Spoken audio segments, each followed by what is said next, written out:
ভালো ছেলে থাকলেও এই দেশে ভালো মেয়ে বিয়ে দিতে চায় না। এই হলো অবস্থা। দেখুন রাস্তার কি হাল।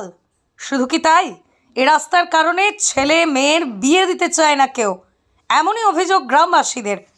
আমার দুটো মেয়ে আমি শিক্ষিত করেছি, কিন্তু আমি যোগ্য ছেলে দেখে বিয়ে দিতে পারিনি। কেন পারিনি? কারণ হচ্ছে যে কি এই দেশের রাস্তাঘাটে এরকম কোনো ভদ্র ছেলে এই দেশে আসতে চায় না। রাস্তার এই পরিস্থিতি 1 বছর 2 বছরের নয়, প্রায় 25 বছর এইভাবেই রয়েছে, এমনটাই অভিযোগ গ্রামবাসীদের।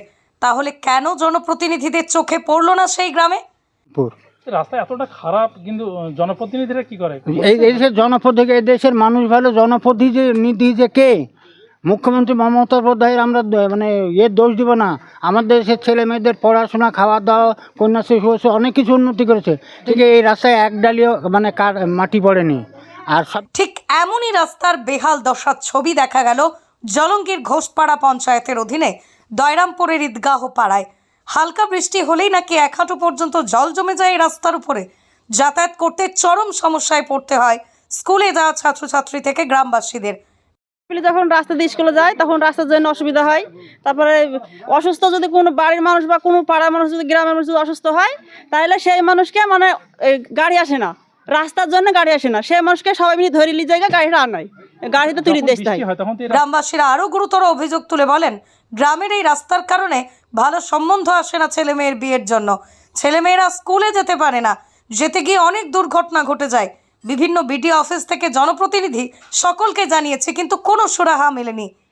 বাচ্চাদের স্কুলে পড়াশোনা এই রাস্তাটা দিয়ে তিনখানা নার্সারি স্কুলে গাড়ি স্কুলে যায় এই রাস্তাটা দিয়ে। আচ্ছা, এই বিষয়ে জানাননি কিন্তু রাস্তার এই হাল? হ্যাঁ, বিডিও সাহেবকে তিনবার মানে দরখাস্ত করা হয়েছে আমাদের এই গ্রাম থেকে। হ্যাঁ, তার কোনো প্রতিক্রিয়া আসে না পর্যন্ত। 2020 সালে সেটা দেওয়া হয়েছিল। হ্যাঁ, 2020, 21, 22, হ্যাঁ, এই 2 বছরে তিনবার দেওয়া হয়েছে তাদেরকে।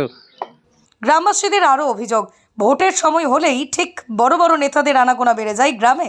ভোট চাওয়ার সময় অনেক আশ্বাস দিয়ে ভোট চায় তারা, কিন্তু ভোট পেরিয়ে গেলেই আর কাউকে দেখা যায় না। জলঙ্গি বিধায়ক আব্দুর রাজ্জাককে নাকি কোনো দিন এই গ্রামে দেখেনি বলে অভিযোগ গ্রামবাসীদের। নেতা প্রধান কাউকে পাইনি। আচ্ছা, আপনাদের যে বিধায়ক রাজ্জাক, তিনি কি দেখা করেন আপনাদের সাথে? আমাদের কোনো দিনও চিনি না ওকে, চিনি না, নামে শুনে মমতাকে আমরা ভোট দিই, ওর নামে শোনা। তবে এই বিষয়ে ঘোষপাড়া পঞ্চায়েতের প্রধান ফিরোজ আলী বলেন, অনেকটা রাস্তার বেহাল অবস্থা। কর্তৃপক্ষদের সাথে কথা বলে এর দ্রুত সমাধানের ব্যবস্থা করা হবে বলে আশ্বাস দেন। জলঙ্গি থেকে মধু মণ্ডলের রিপোর্ট, M.স্টোরি বাংলা। শুধু খবর নয়, সবার কথা সবার কাছে। অভিযোগ হচ্ছে প্রায় 22-25 বছর ওখানে রাস্তার কোনো কিছু হয়নি, অনেকটাই খারাপ অবস্থায়। এই বিষয়ে কি বলবেন?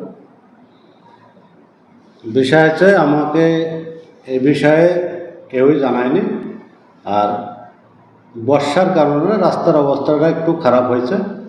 রাস্তাটা আপনার লাল রাস্তা ছিল, লাল মাটির রাস্তা ছিল। তো বিষয় হচ্ছে যে আজকে দেখলাম সাংবাদিক হচ্ছে, তো আগামী দিন চেষ্টা করব রাস্তাটা করে দেওয়ার। আর পঞ্চায়েতের তো একসঙ্গে আপনার মানে দেওয়ার সামর্থ্য নাই। 2 কিলোমিটার রাস্তা একসঙ্গে দেওয়া যাবে না। আমরা হয়তো আপনার 100-150 মিটার ভাগ করে করার চেষ্টা করব।